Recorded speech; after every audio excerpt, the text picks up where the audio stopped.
It is the rock and roll dream. Start a band, sign a record deal, and make a hit album. And Andrew McMahon was living it at the ripe old age of 22. In fact, he just finished recording his third album when his doctor called with some frightening news. I talked to Andrew about how it changed his life. Andrew McMahon's musical career started when he was just a kid. So what kind of a sound did you have when you were 9 years old? A young one. Yeah, I sounded like a little girl. It's funny, I think probably like in some strange and weird way, like the themes might have been kind of the same. This is morning. That's when I spend the most time thinking about what I've given up. He signed his first recording contract in 2001, just a few months after graduating from high school. And for the next 4 years, he made albums and toured the world. I knew what I wanted to do, and this is a business where you kind of got to do it when you're young.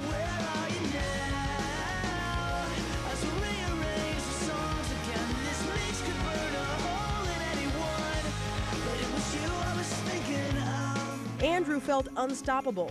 You have to keep going, you have to keep pushing to get to the next thing, because there are a million other people waiting to take your spot.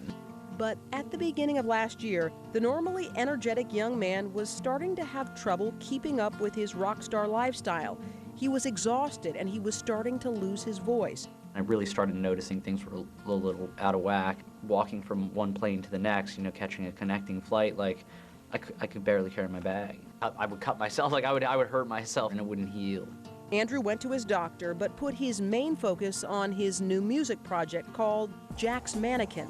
More new songs and another record deal. He finished his first album for Jack's Mannequin on May 27th, 2005. I walked downstairs feeling this amazing sense of accomplishment, When he got outside, he had 2 new messages on his cell phone. They were both from his doctor. He said, "Andrew, you need to call me immediately about your blood work." That's when life for this rising young star started to get really scary. The next phone call I got was them saying, we have a doctor lined up for you in New York Presbyterian in the leukemia ward. Once in the hospital, Andrew turned his video camera on himself and started keeping a video diary. I am now officially a leukemia patient. Andrew was diagnosed with acute lymphatic leukemia, a fast-growing cancer of the white blood cells. If left untreated, it could be fatal in a few months. Andrew began chemotherapy immediately. How bad did it get during that time? Almost as bad as it could be. Was there ever a point during the really bad times that you thought, I'm not going to pull through this thing?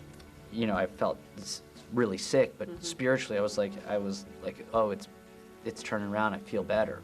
His treatment options were either to continue with years of chemotherapy or have a bone marrow transplant that could put him on the road to recovery a lot quicker.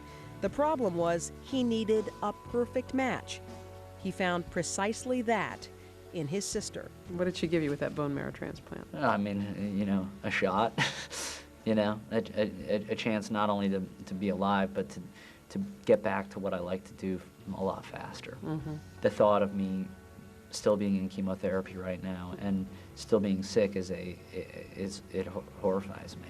And by coincidence, Andrew's new album came out on the very same day of the surgery. If it's true, then tell me how we got this way. Doctors told him the first 100 days after the operation were the most crucial.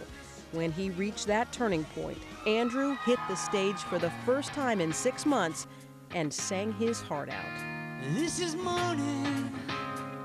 That's when I spend the most time thinking about what I've given up. This is a warning. You get cancer or you get leukemia as a young guy. You're talking about it. You're doing blogs about it. You're doing everything. Yeah. Why? Why is it important to talk about? I had this amazing group of fans who have been just like a second support system. I just have to say thank you all for coming out tonight and being here on a very important day for me. They're an intense and passionate group of people, and I didn't want to leave them in the dark because I knew that they would be worried. The nurses came in and out like some strange class reunion. These people who I relied upon every day for months to bring me news, the good, the bad, check my vital signs and cheer me up, not to mention several less glamorous tasks. I made a point, I think, mainly to write when I felt good or when I felt like I was, when I had something positive to say.